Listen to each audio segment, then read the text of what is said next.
Hello everybody and welcome to the very first of the new series, which is the AP Marketing Manual created by Provisions Plus and Louise. We are here today to share some information with you and start this new series to help with your marketing.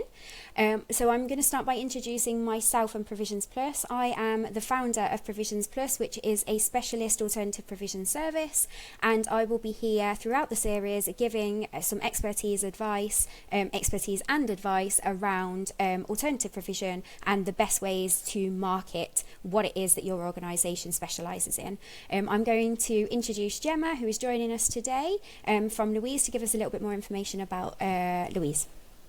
Hello, so Louise is a purpose-driven marketing agency. We started earlier this year and we help anyone in the children's sector essentially. So we work with quite a few alternative provisions, charities, not-for-profits, to help them find their niche in the marketing world. We know that it can be quite an oversaturated market sometimes, so we help companies that do incredible work for young people find their voice and become more seen on social media through email campaigns to help bring in more referrals, more funding, just so that they can be recognised for the work that they're doing. Which is a huge thing, isn't it? I think like throughout the journey for Provisions Plus, that's one of the things that we're trying to really focus on is all of the amazing work that our organisations are doing. So if we can sort of capture that really, really well in marketing, then we're all winning, I suppose. Yeah, absolutely. And what we find time and time again is that organisations are doing such incredible work that they forget about themselves. And we completely understand that children and young people at the forefront. Of course, you want to spend all your budget on making sure that you're providing the best possible service for them, first and foremost. However, if you aren't marketing yourselves in the right way, you'll get lost in the stream, essentially. Absolutely. So we're just here to help you bob above the water, I guess. Yeah, and I think a lot of organisations as well, they do what they do and they do it really well, and they don't feel the need to shout out about what they're doing because they're doing what they've set out to do.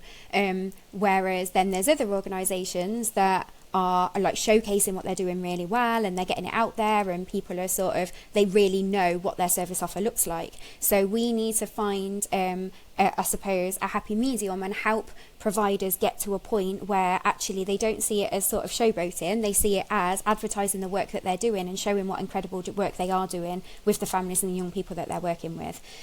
So that's why essentially that is why we have created this series. This is a free series to help anybody either that is a part of the Provisions Plus network or outside of that, because we recognise that in alternative provision there is a lot of work really that needs to be done around marketing and branding and knowing service values, and we have collaborated on this webinar so that we can help anybody that wants it to just start thinking about things slightly differently and starting to put a plan together around how to market their service. So throughout the series we're going to be looking at different topics, but today we are going to be discovering the importance of a strong marketing strategy in alternative provision. So to start with that, we're going to go through a few different focus topics, and we're going to explore from an AP and a marketing point of view the things that we advise that you as an organisation should be looking at and considering. Anything that you want to add at this point, Gemma? No, it's just if anyone has any questions after this or any of the videos throughout, please get in touch with myself or Jade, because we're here to help in whatever shape or form we possibly can. So if there's anything that you listen to or watch and you go, okay, I think that could apply to me in my AP, but I'm not really sure how, shout. We're more than happy to answer the questions. Yeah, absolutely. And when the sessions are posted online, we will put all of our contact details on there as well, so that if anybody that has got any questions can make contact with us. Okay, so let's start then. So we're going to, well, first of all, I think it's really important to just acknowledge really that how important it is to have a strong marketing strategy. And I feel like my experience of AP, I've worked in AP for 15 years, I feel like actually a lot of organisations this is missed, and that's not because they've not got their finger on the pulse or anything like that. A lot of the time it is because, like you said, Gemma, they are putting all of their time, their effort and their money into the young people that they're working with and making sure that they've got a really robust offer.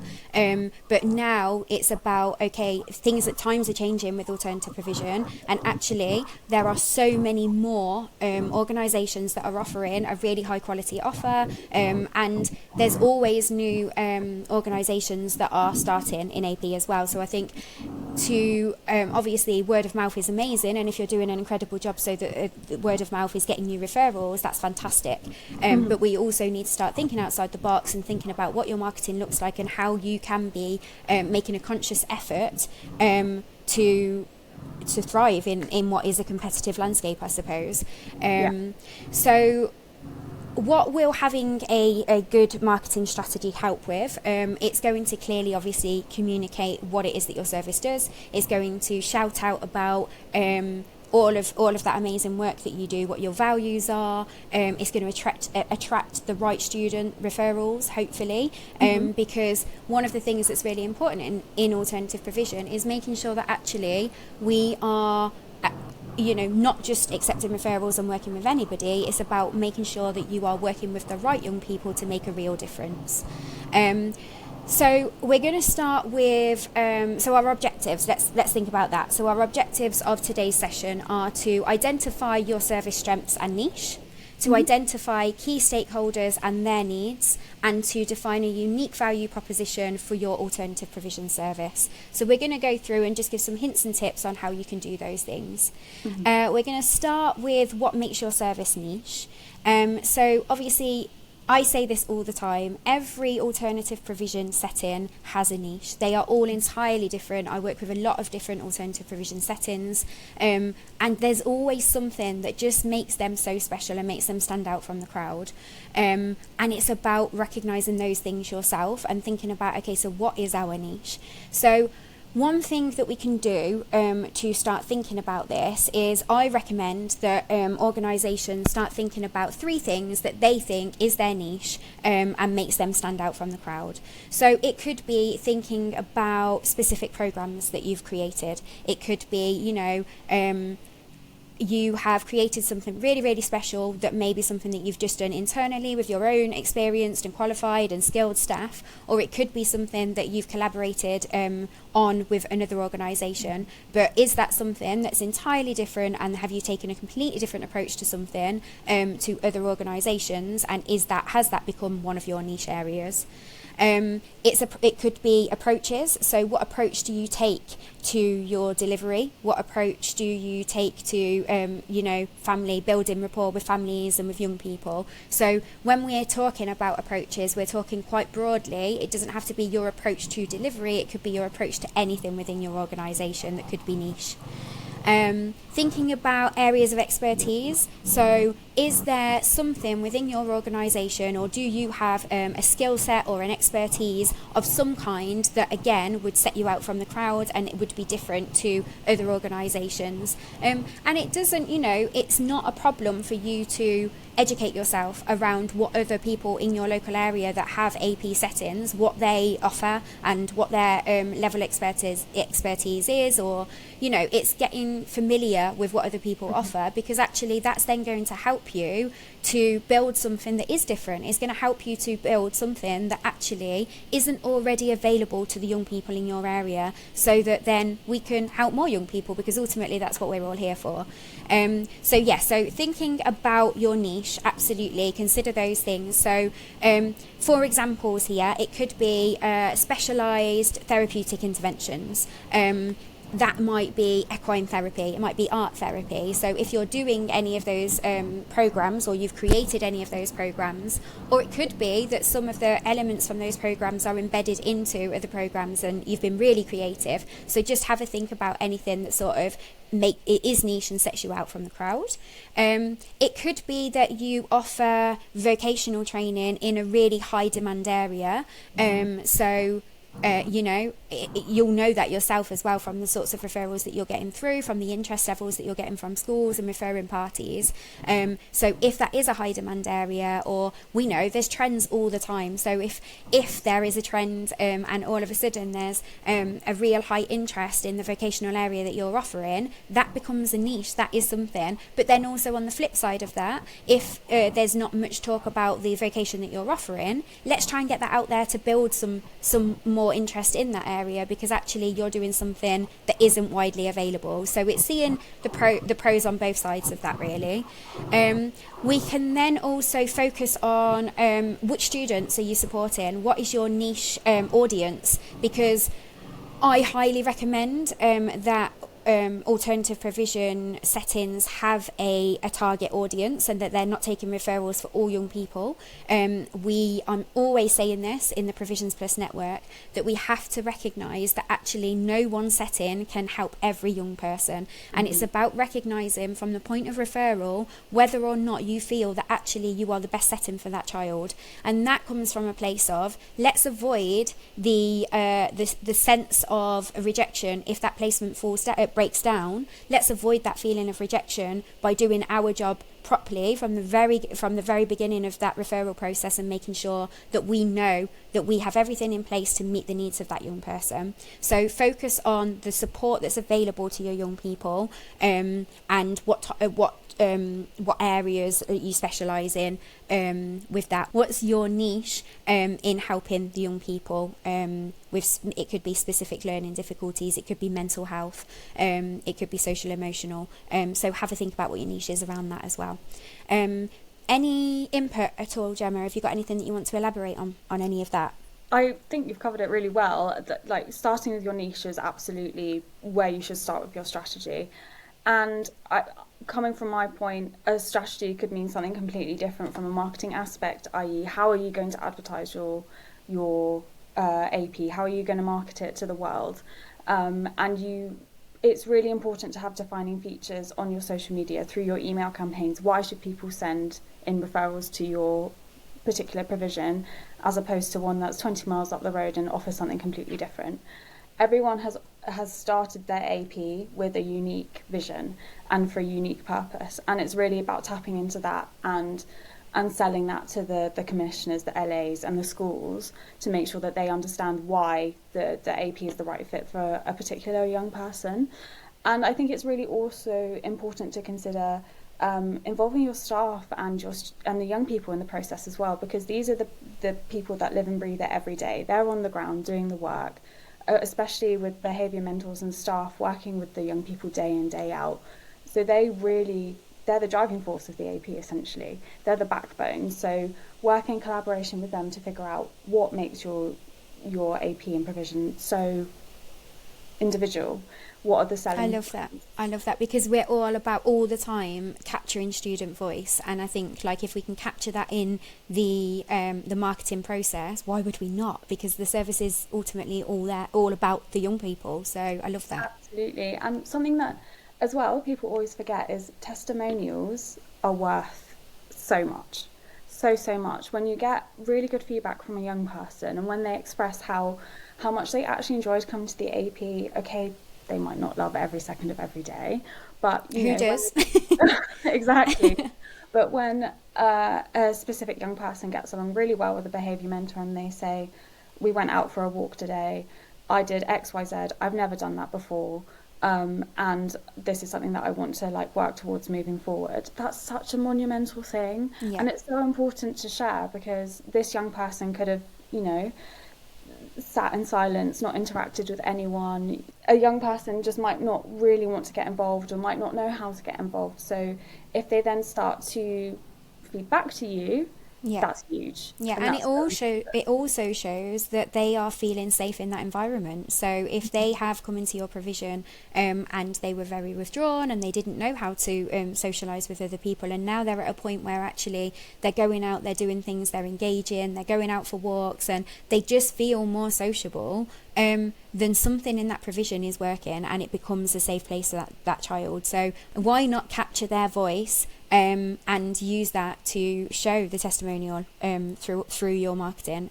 It's really, really important, I think. And not just the student voice, like you said as well about getting your staff involved. I think that actually they as well can give you a vision. They can help with the vision. They are delivering sessions. They can, sort of steer things in the right direction of what things look like and how they feel on the ground. Because that's what we want. We want a feel, although obviously marketing is all about sort of getting out there and showcasing. We want to get a feel for what this provision is and not sort of market it in a way that then when people are coming and visiting, they're getting a completely different feel for what it is that you do. I think it's about being really authentic. Absolutely. And one thing that Story Group does really well, we work with Story Group, they will share with us pictures, videos of events, activities, awards, anything that is an achievement for a young person, they share with us. And we completely understand that not every person can be shared on social media for safeguarding reasons and consent. There are ways around that, though, definitely. Yeah, you can put smiley faces or emojis over people's faces if they don't want their image to be shared. You just have to be a bit more tactful with it, that's all. Yeah. But again, it's so important to show those images and those videos because you're showcasing what it's like at your provision then, and the atmosphere, the environment, what young people are up to, so that people can start to form their own views and values of what it's like to send a young person into that provision. Yeah, absolutely. So that's really important as well. So from your point of view, Gemma, from a marketing point of view, do you how often would you be getting testimonials and posting them on socials? Is that like a regular thing? Would you be doing that weekly, daily? Yeah, so we have worked it into a piece of work that the behaviour mentors do. So if they're having a session with a young person one-to-one, we have a questionnaire, a very, very short questionnaire that a young person can fill out. Okay. And then if they do fill out this questionnaire, it can go towards a reward system. Brilliant. Okay, so there's incentive schemes in place in that organisation. Yeah, and people might want to do it slightly differently, but it does help get referrals in. So it's about 3 questions that a young person will fill out. It takes less than 5 minutes, and then that's how we gather our testimonials. So they're all anonymised as well. We don't ask for names or ages. We might mention which provision they're at so that that exposure is happening. But it's such a good way to get referrals through. And at we Story Group offer assemblies as well. So when we get feedback from teachers, we ask them to fill out a testimonial form as well. So we are constantly gathering new data to share out for the Story Group. That's really good. And in terms of on the website, do you put any of the testimonials on the website? Yeah, absolutely. So on the AP page, there are testimonials, and we try and refresh them as often as possible. That was going to be my next question. Sort of how long on the website would you leave testimonials on and sort of replace them?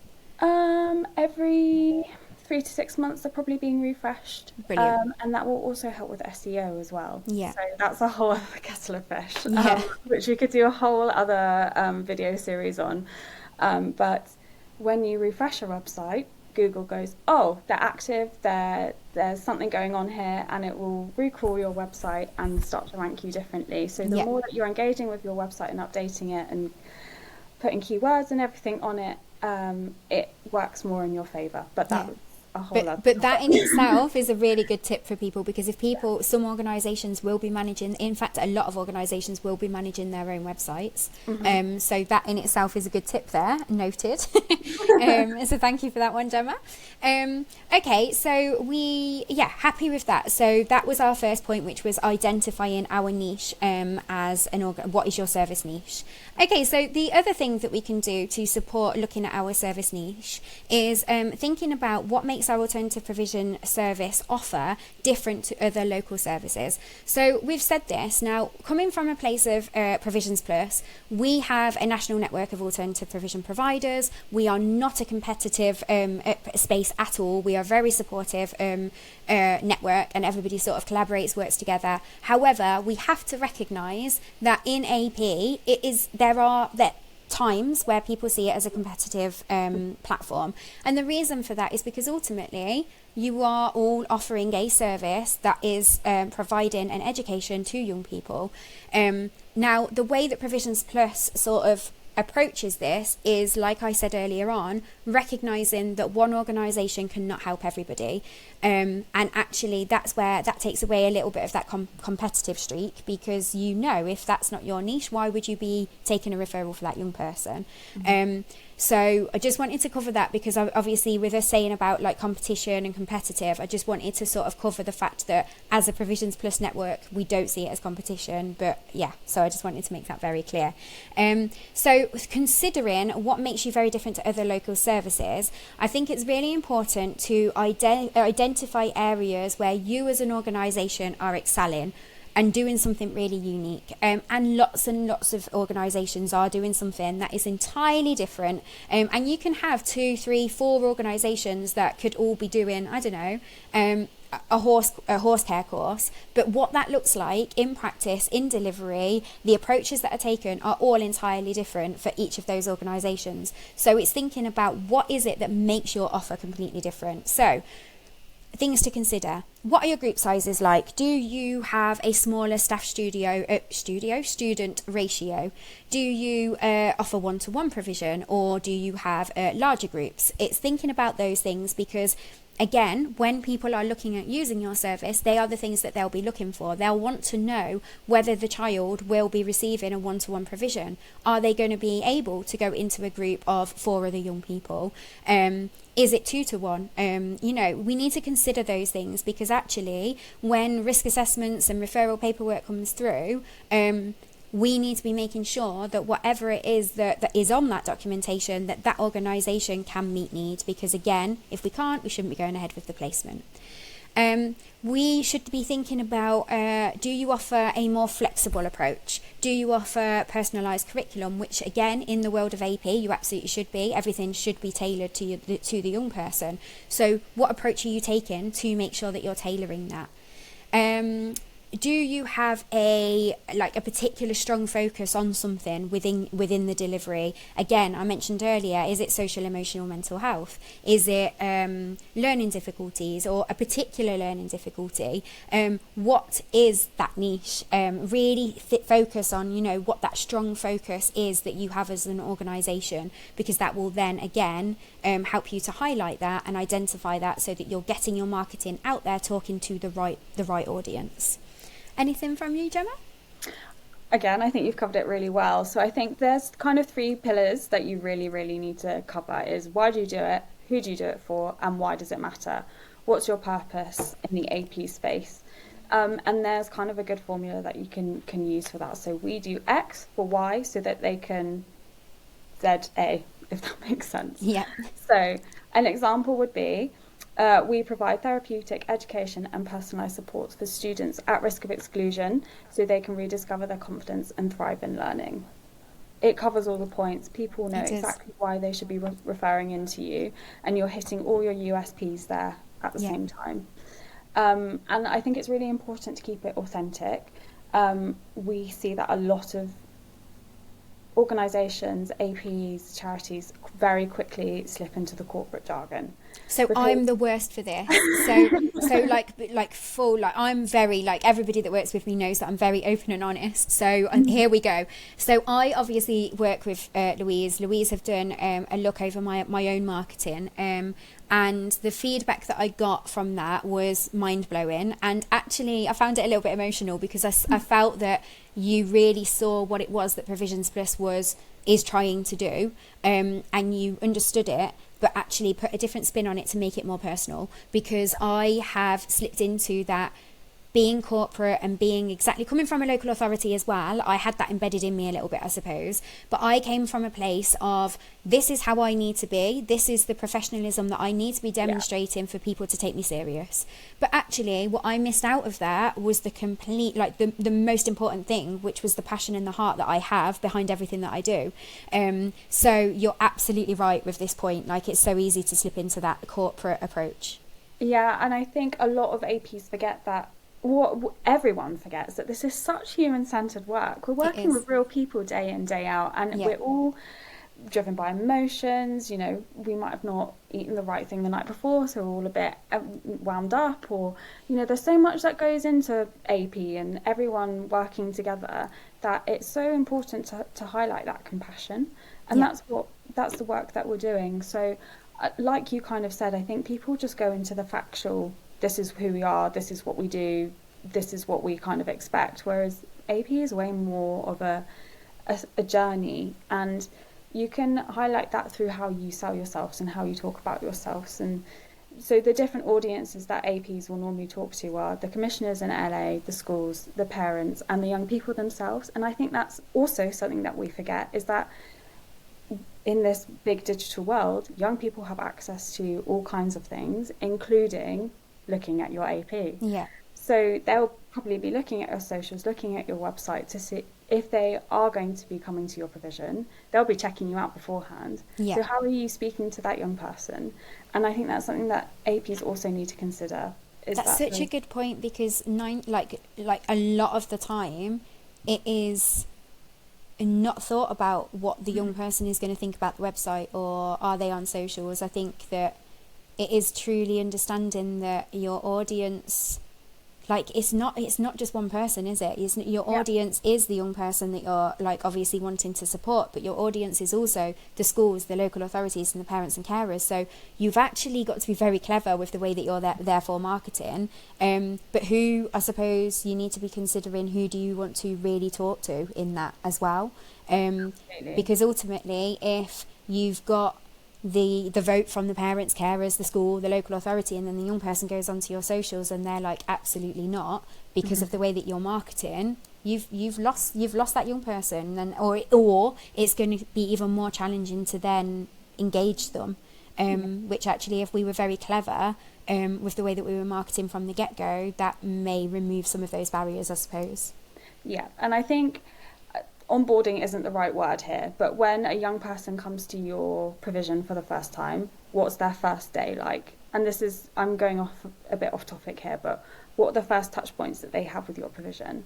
Are you giving them an induction pack? Are you giving them a tour? Are you spending time to introduce them to their behaviour mentor and them to have one-to-one time, so that build of trust is made? All of these things are so important, and highlighting that in your marketing strategy as well. You're so right. Also really key. Yeah, and also, like we've said, young people will be checking out your socials. So if they can see that, you're therefore going to remove some of the anxieties that young people will have about going into a new setting. So if we could do that, again, why would we not? It just makes perfect sense. So, and there's lots of ways of going about that as well. It doesn't have to be, people are so creative with like reels and things that they create, aren't they? So if you've got somebody that works with you that's a whiz with the reels and stuff, like, be creative. Think about, in that moment, that induction process, you're wanting to target that to the young person. So think about the approach that you're taking to talk to them. 100%, and use the young people to create your content as well. Really good idea. They're on social media all the time, realistically. Now I know I use my phone far too much, but use the young people, work it into a session, find out if someone's keen on video editing or podcast recording or something like that, and tap into those interests that young people have, and say, it doesn't have to be a long-term thing, but why don't you just give it a go? And again, capturing student voice. I sound like a broken record, but capturing student voice, get them to do a voice over the reel, talk them through the induction process from a student point of view, because then you're really talking to the young person from a young person's point of view. It just makes perfect sense, and it gives them more of an insight into what to expect. Okay, I think we've covered that quite well, actually, then. So there's one other point that I want to consider for finding or identifying niche, and that is, now this is I think this is going to spark quite a bit of conversation here, Gemma. So what does your service pride itself in everyday practice? Now, this looks at core values. It looks at the aspects of your service that you as a service are most passionate about. Now, I've had a conversation with Rich about this before, and he's openly just said to me, do you feel that organisations know their core values? And he's absolutely spot on. And I think that there's a lot of work to be done around that anyway in APs, in lots of organisations, not just in alternative provision.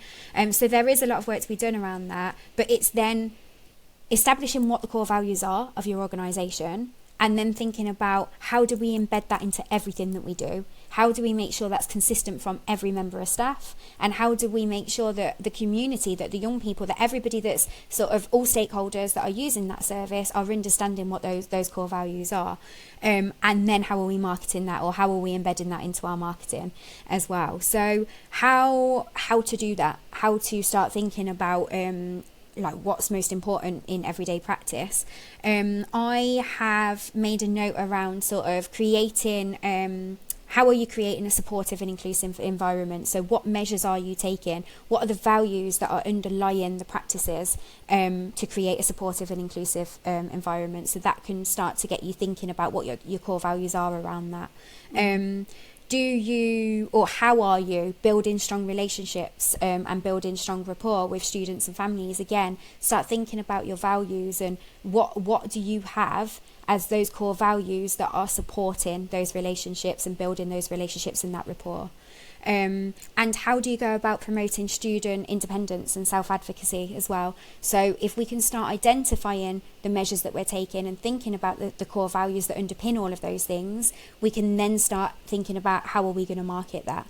But that, like from a marketing point of view, I mean, I'm not a marketing specialist, Gemma, that's why you're here. But that I'd imagine could be incredibly difficult because there's a lot there to, first of all, think about. Then to obviously start identifying and then processing, reflecting that, and obviously demonstrating that in your practices. How do you then reflect all of that into your marketing? Like, help.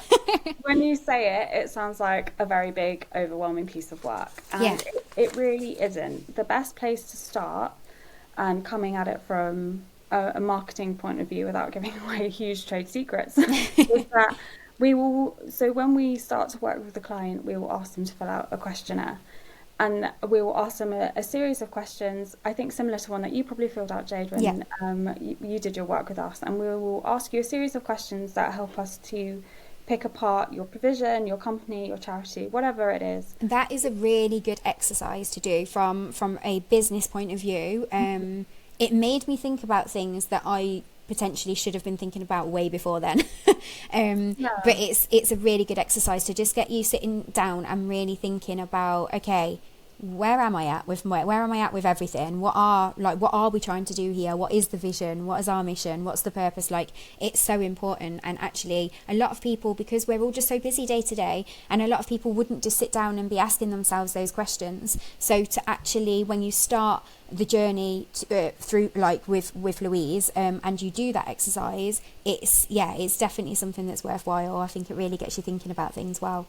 Yeah, and these questions, they don't take long to fill out. No. So 10 minutes with a cup of tea, you get through it, and it, like you said, it's a good reflective process for yourself as well as us, so that we can start to understand why have you started this mission.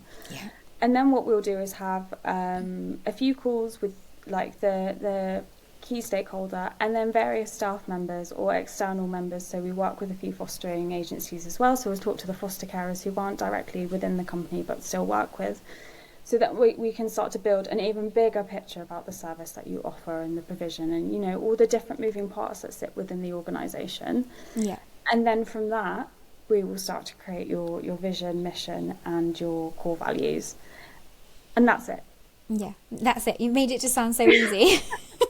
But it obviously does take a bit of time, and it's a few hours work, but there's no point just trying to pull it out of thin air, because you're just not going to get there. I guess if you really wanted to figure it out in-house, have a mind mapping session, get post-it notes, write on your post-it note why you're doing it, what your mission is, what your core values are, and just stick them on a wall and start to pin them together and work it out that way, so it gets out your head onto a physical piece of paper. And then you can have a session with your SLTs or your directors or whoever it is to figure out why you're doing it.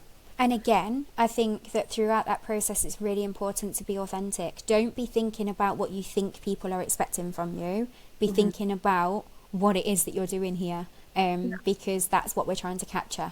So I think that's being honest in your marketing, because why are we going to try and upsell something that we are then, like, in delivery not being able to sort of deliver on? I completely agree. And the work that APs do is very raw.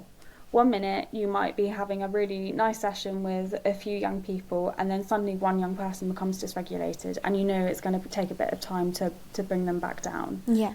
That's the kind of work that should be seen. How do you deal with those cases? How do you re-regulate a young person? What are the steps in place that help you do that?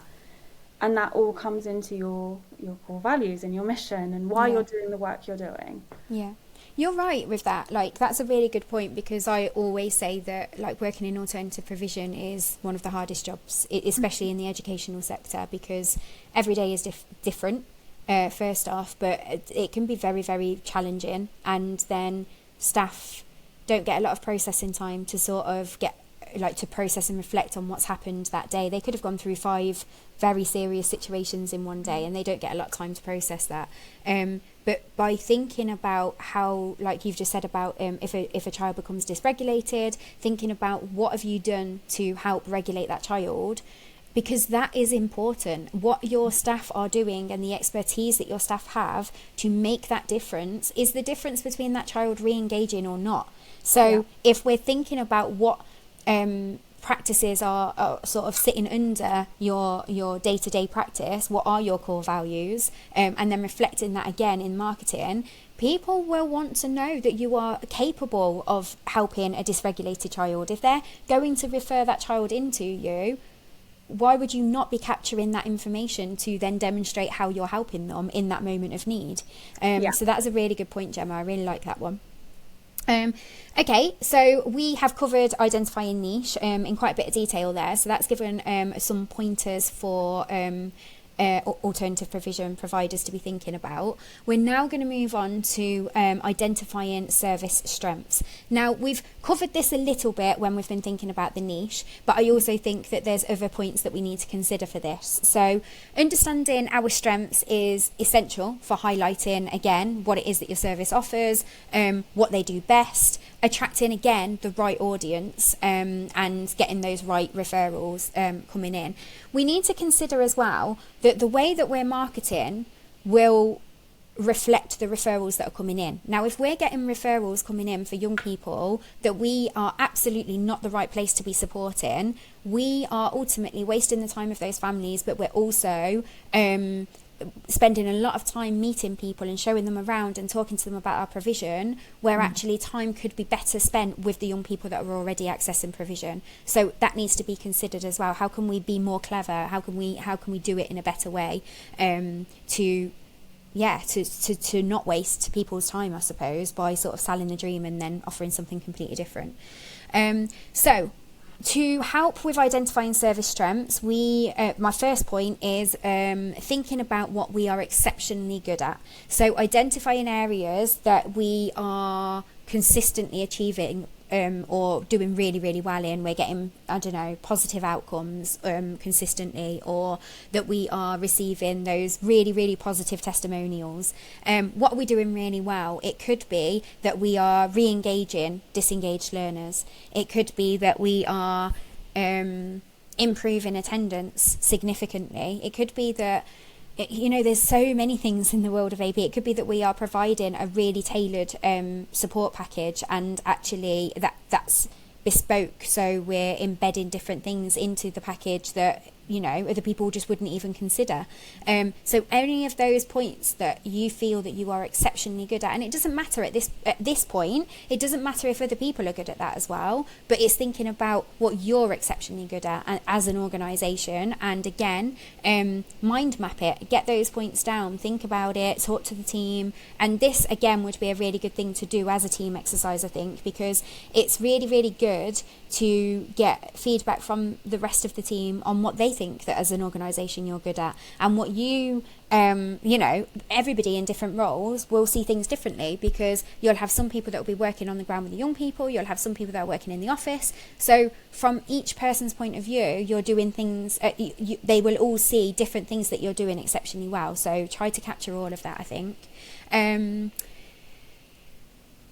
I think one thing that's really, really important in that is, because obviously I always go on about alternative provision being a very tailored experience, what's your approach to tailoring that experience? What are you doing? What are you exceptionally good at to tailor provision? Start thinking about that on, because again, the approach that's taken is entirely different. So just start thinking about how you do that. That could be through the use of ILPs. It could be, there's lots of things. So start thinking about what it is that you do to support with that.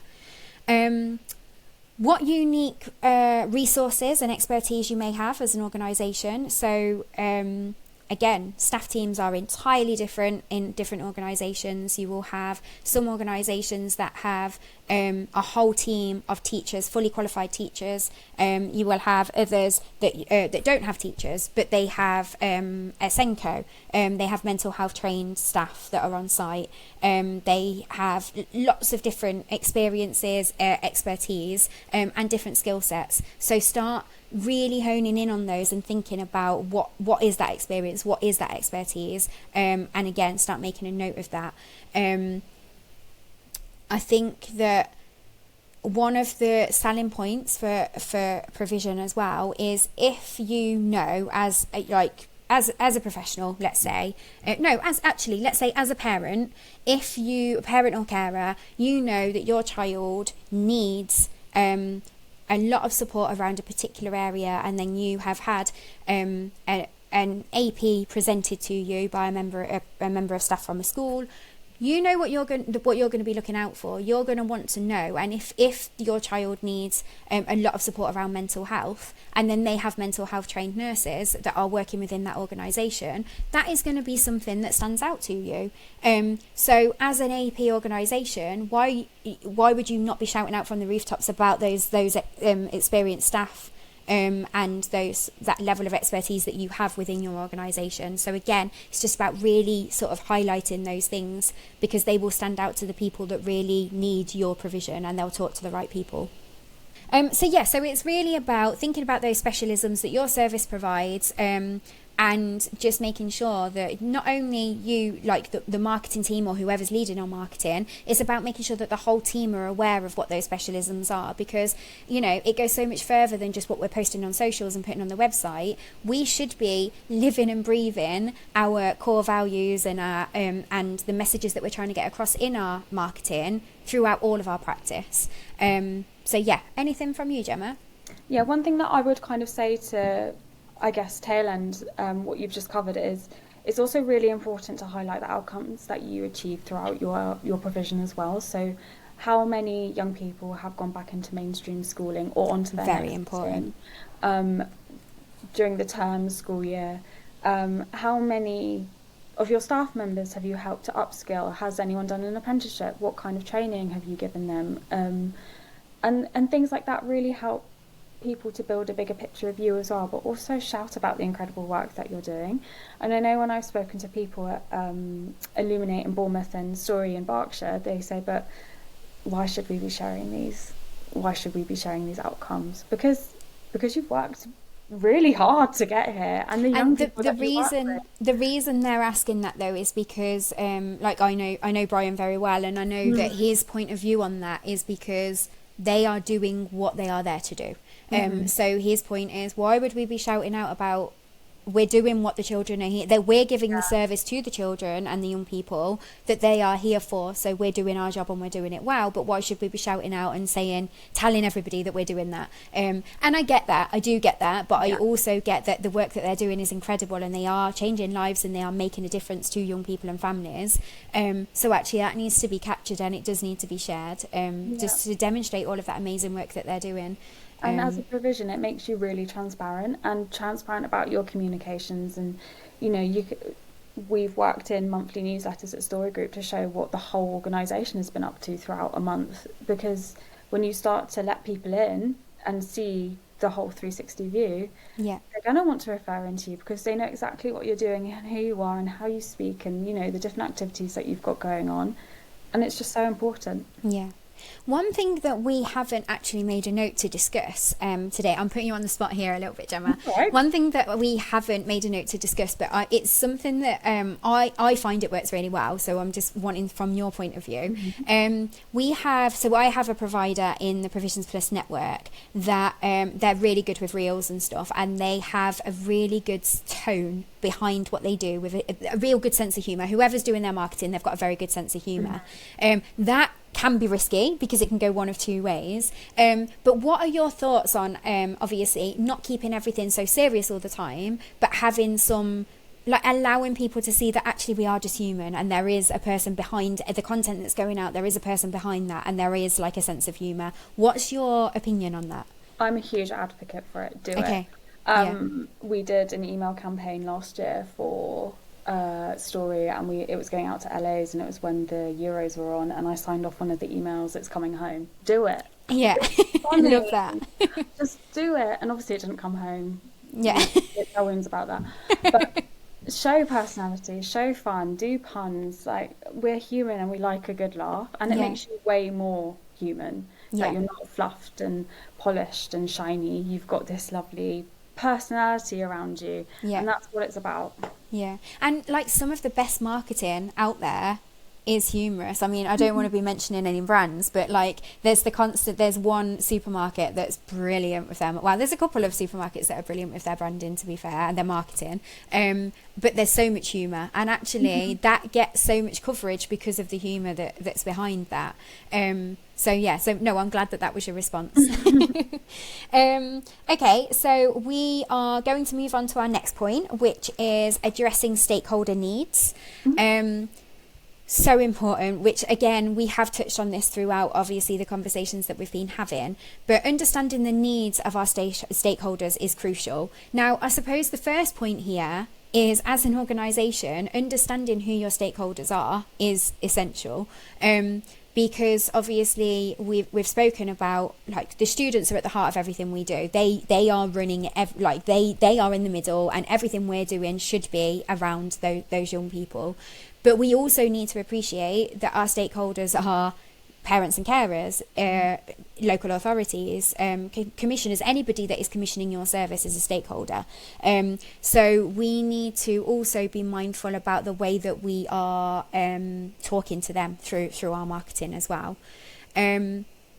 Because we want any of the messages that are going out there to be able to resonate, and because we've got a wide audience there of who we're trying to resonate with, it can be difficult. But that's where I think tailoring some of your, like, especially if we're talking social media, tailoring some of your posts to a certain audience, that's okay, surely. Yeah, absolutely.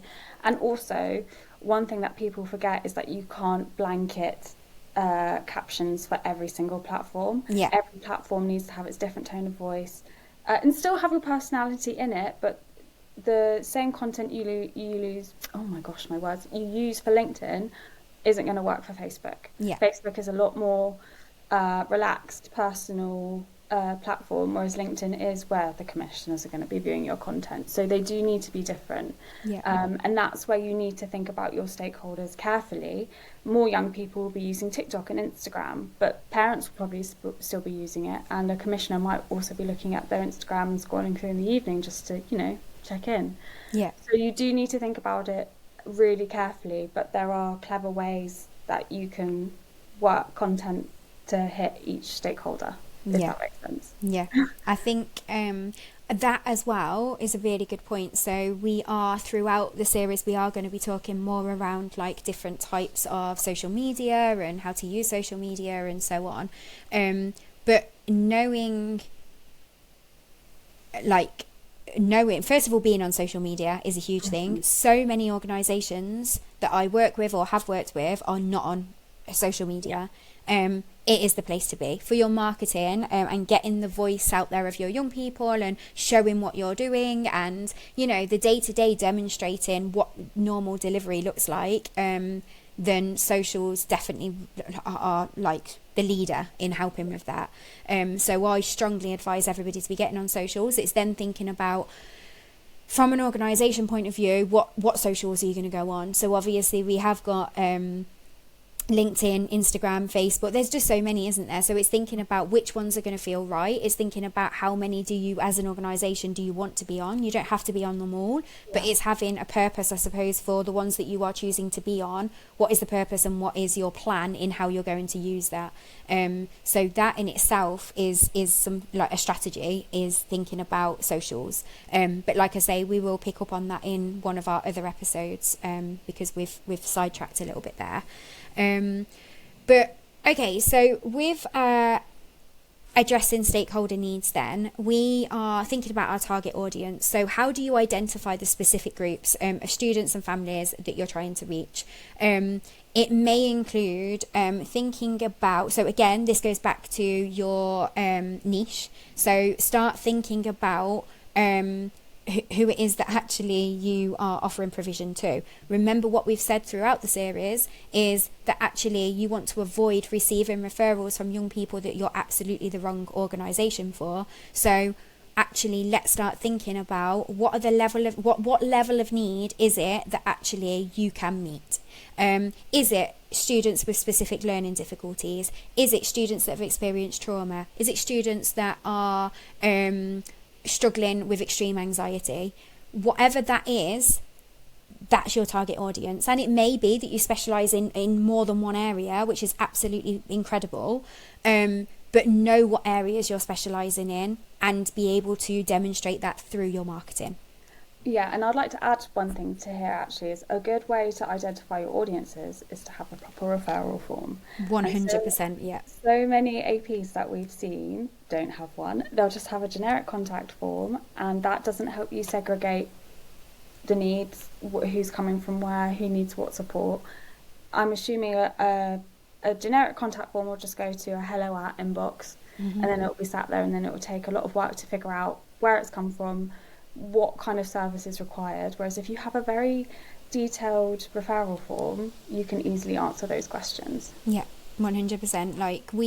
So anybody working with Provisions Plus, we have a toolkit of resources that anybody that's subscribed, like training providers that are subscribed, they get access to that toolkit, and within that we have a template referral form, because even when organisations do have a referral form in place, there's often a lot of information that's missed out. It's the very basic details that are gathered, and actually that form should give you a very, very good indication of that young person, their level of need, and whether or not you are even a suitable setting, and whether you can meet need or not. And then it should be a case of you have had a look at that, you've had a look at additional documentation, EHCP, support plans, risk assessments, you've then had a site visit, you've interviewed, like an informal interview with a young person. Only at that point should we be making a decision on whether or not you as an organisation feel that it's the appropriate decision to move forward with that placement. So yeah, absolutely, I agree with you, Gemma, on that. Okay, so we've thought about our target audience. How do your strengths address the specific needs of that target audience? So connecting our strengths that we've identified earlier on, if we've gone through the process as we've talked it through, those strengths that we've identified, how are they then helping the young people with the specific challenges that we are now identifying? Because again, parents, carers, schools, local authorities, they want to know this information. They are wanting to know, okay, so, well, they should want to know, if we're making a decision to send this child to you and we have identified that there's this level of need, what is it about the specialisms that you have that is going to meet that need and be able to address any barriers that young person has? So really be thinking about that as well. I just feel like we're leading people through a really, really good mind mapping exercise here, aren't we? Yeah, absolutely. Yeah.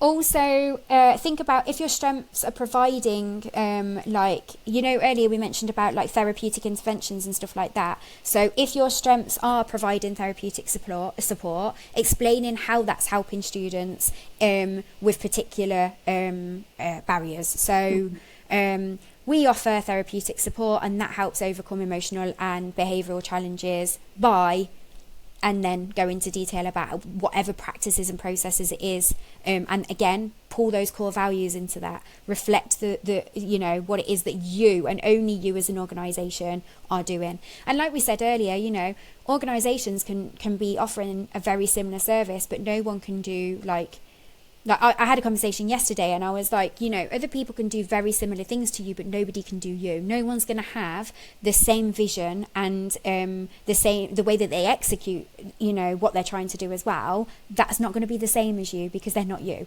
So it's about really thinking about, as an organisation, what is it that you specialise in, and how do you do things, and sort of being able to channel that, I think.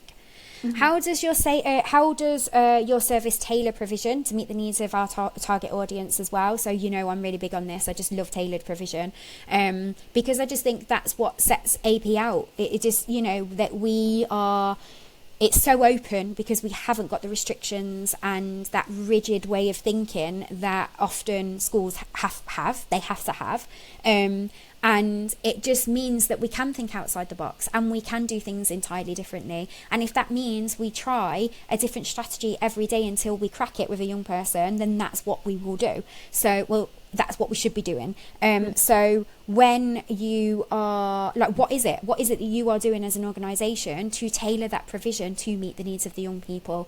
Again, is that through the use of ILPs? Is that through providing one-on-one support, mentoring services? Is that, you know, just being more flexible? So start thinking about that, making a note of that again, so that we can channel that through the marketing. I suppose one thing is we're giving people pointers on all of the things that they need to be thinking about, but when they have all of these things and they have this idea of, okay, so this is who we are, this is what we do. The hardest part, I suppose, Gemma, is then reflecting that in the marketing. Yeah, it is, but that's why you work out a marketing strategy. And, you know, if you need help doing that, we're here to help and support you in that way, because it is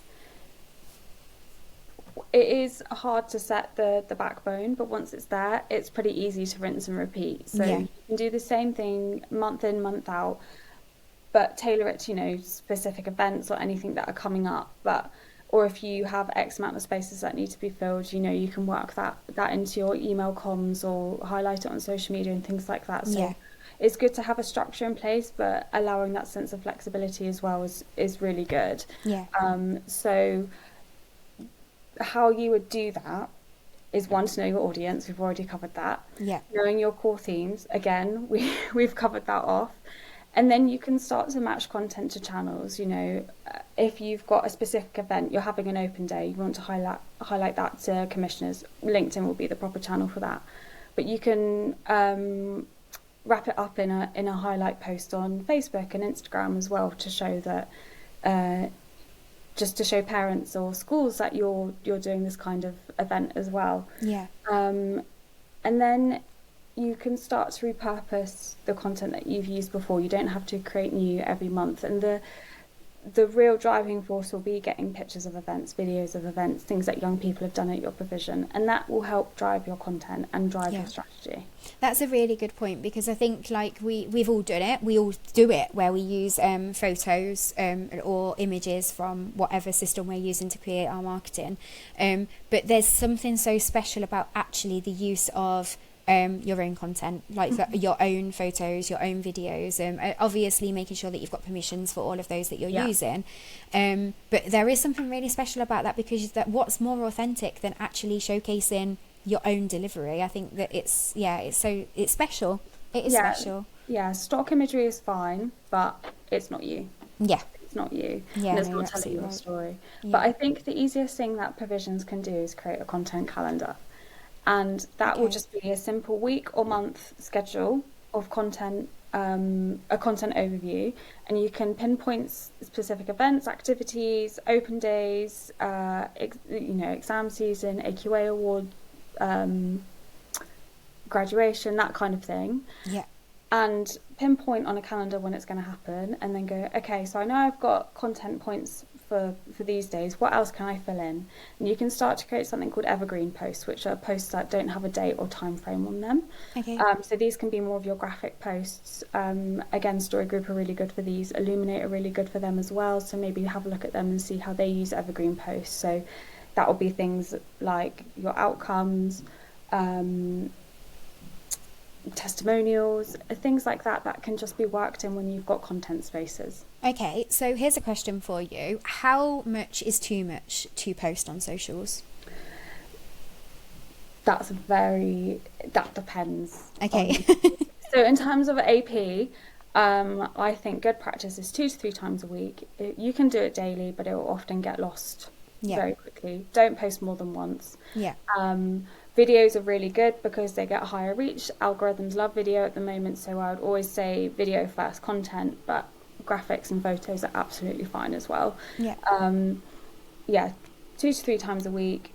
If you're using Facebook to schedule out content, it will often tell you the right time of day to publish your content dependent on when users are viewing it. Yeah. So that's a really free, easy tool as well to use to know when your posts are going to get the most views and reach, and the best times to post them out. So that's a really good point as well, because things that we might be aware of and just take as granted and a given, like scheduling posts, there will be a lot of people within the network that wouldn't even know that's an option. So really good point there, that you can obviously use apps. There's a number of different apps and stuff that you can use, isn't there, to manage your different socials, and you can schedule posts to go out. So that means as well that you can put more thought process behind what you're scheduling, when it's going to go out, and have more of a plan around it, I suppose, instead of just an ad hoc post. However, I also think that it's still really important to, especially on stories, have those this has just happened, like, because that's it's important for it not all to be scheduled. It's, you know, you want to still get that feel for what is the day-to-day within this organisation, and you're going to get that through posting things that have just happened, and you know, the photos of, you know, I've been to a farm today and I've just seen this donkey, how cute is it? Like, those are, you know, they're things that people want to see as well, I think. Absolutely. Okay, so we are on our last point, which is how to create a compelling message. So I'm going to come over to you on this one a little bit more now, Gemma, and let you give us some information on. First of all, it's really important, isn't it, to have a clear, concise and persuasive statement that will be the unique value proposition for your organisation, which is our compelling message. So can you give us a little bit of information about how to go about that, and maybe some examples of what that may look like? Sure. So I think the best place to start is to kind of go back right to the start of the video and do all the steps that we've already just discussed, because again, if you're just starting from this point, you're not going to know what kind of message you want to put out. So you need to figure out what your core values are, what your mission is, and what your uniqueness is, and then you can start to figure out your social media content and your email campaigns and things like that. But the best thing to do is go through this whole process, and then you'll come to your key points, and then you can start to think about your messaging. And I know this is something that Brian and Rich did when they started working on Illuminate. So for those that don't know, Brian took over Illuminate back towards the end of last year, and it was an AP in Bournemouth that